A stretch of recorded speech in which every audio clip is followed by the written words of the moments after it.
Զապելիեսայանը հայկական զարթոնքի ժամանակաշրջանի կարևորագույն կին ներկայացուցիչն էր և բացառիկ դեր է ունեցել հայ հասարակության մեջ նոր մտածողության արմատավորման գործում։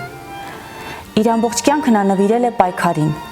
հանուն կանանց իրավունքների, հանուն հալածյալ հայրենակիցների, հանուն Հայաստանի ավելի լավ ապագայի։ 20-րդ բարդ դարաշրջանի դեպքերի ականատեսն ու անմասն չմնացած կինն է Զապելիեսայանը։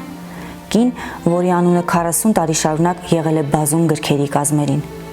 Նա պնդում էր, որ գրականությունը պերճանք չէ, այլ զենք։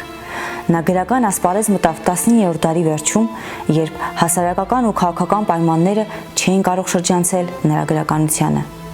Նա ոչ միայն գրող էր, այլև գրական գործիչ, կուսակցական գործիչ, պարզապես գործող կին։